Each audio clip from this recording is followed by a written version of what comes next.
তো দেখো বন্ধুরা, এখন বাজে রাত্রি 11:40। এই যে দেখো 11:40 হয়ে গেছে। তো আজকে হচ্ছে গিয়ে মানে আজকে নয়, ঠিক রাত্রি 12টা বাজলে তারপর 21শে ফেব্রুয়ারি আমার বরের জন্মদিন।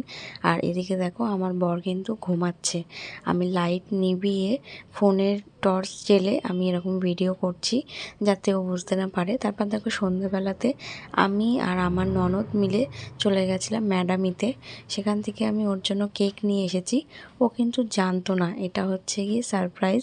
একটু আধটু আন্দাজ করেছিল কিন্তু ও বুঝতে পারেনি। তো আমি কেকটা কিনে নিয়ে এসে না আমি কাকি শাশুড়ির বাড়িতেই রেখে দিয়েছিলাম যাতে ও ধরতে না পারে জিনিসটা। তো যাই হোক দেখো এখানে আমরা সবাই ওকে রাত্রি 12টার সময় সবাই মিলে উইশ করলাম। সবাই চলে এসেছে। একটা ছোট্টখাট্টো সেলিব্রেশন হবে, কেক কাটা হবে, সেই জন্য সবাই এসেছে এখানে। আমার ননদ, যা, দাদা, মানে আমার শ্বশুর, অনেকেই আছে। আমার শাশুড়ির শরীরটা খারাপ বলে সে আসতে পারেনি, শুয়ে রয়েছে। আর এদিকে দেখো আমার বর আর আমার ননদের ছেলে মিলে কেক কাটছে। তো এইটুকুনি ছিল আমার তরফ থেকে ওর জন্য সারপ্রাইজ। তো সেটাও পরে বলবে যে সারপ্রাইজটা কেমন লেগেছে। তো যাই হোক, এটাই একটা আনন্দ। আর আমরা সবাই মিলে আনন্দ করে এই মুহূর্তটাকে কাটালাম।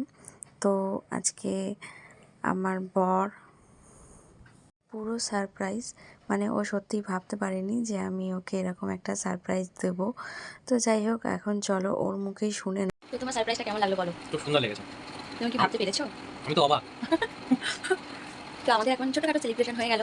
একটা ছোটো কেক নিয়ে এসেছিলাম, সেটা ও এখন কাটলো কেকটা, সবাই মিলে আনন্দ করলাম। আর এখন বাজে 12টা 15। দেখো এখন আমার বরকে একটু কেক খাইয়ে দিই, চলো।